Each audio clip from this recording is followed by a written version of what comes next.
Have your company today. Uh, Today's morning cuppa is going to be a little different. My daughter Claire, and you're going to see this. My daughter Claire, 17 years old, armed with nothing more than these clippers, and the knowledge that she's gleaned from watching a YouTube tutorial is going to cut my hair, which needs cutting pretty badly at this point. And I'm looking at this as an illustration of the transformation that we started talking about on Monday. Now, obviously, it's just an illustration. The change that happens in a haircut is pretty superficial. And I think that in the church, we can tend to grasp on to the superficial when in fact what God has in mind for us is transformation.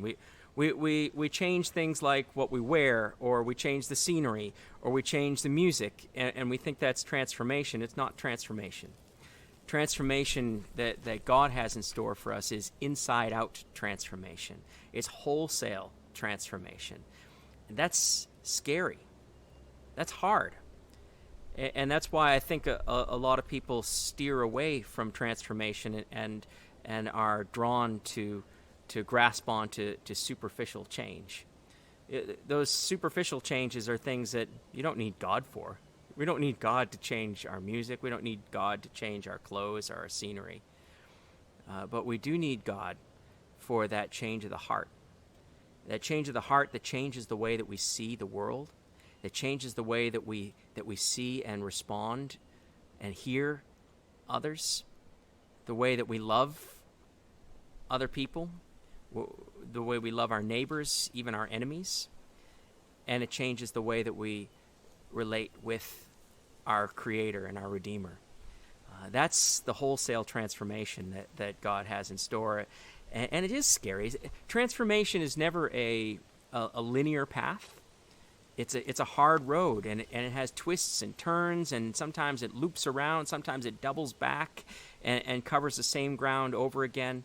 But the transformation that God has in store for us and that God wants for us is all about putting us back together to be the people that we are created to be, that we're intended to be, the people who fully reflect the love, the hope, the compassion of God. And I think that's captured in Paul's words in Romans 12. I encourage you today, if you have time, to find a Bible and read the whole chapter of Romans 12. I'm just going to read a couple of verses. He says in verse 2, do not conform to the pattern of this world, but be transformed. Don't transform yourself, but be transformed. Allow yourself to be transformed by the renewing of your mind. Then you will be able to test and approve what God's will is, his good, pleasing, and perfect will. And it goes on to talk about what that means in that chapter.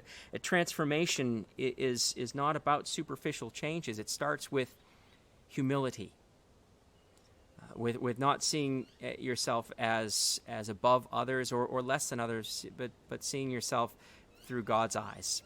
So it starts with humility and vulnerability, being open to being changed, to being transformed, to being renewed. And trust. Trust is an essential element.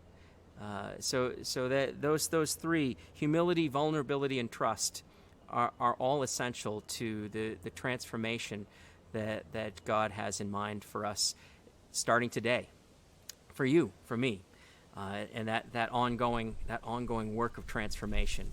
So I hope that you'll have a chance to think about that as you watch today.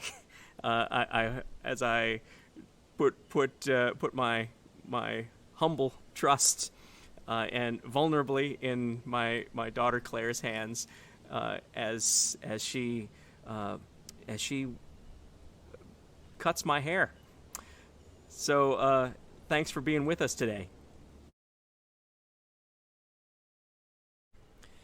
All right, here we go. Welcome to Morning Clippa with Claire. Oh, yes. I'm getting my hair cut. Cheers. Yes. Transformation. Oh. I don't know. This isn't gonna. Whatever. It's fine. There you go. I feel like I'm in some sort of clerical vestments here. Good. Okay. Now we could just go. Here we go. This is too right. Here goes nothing.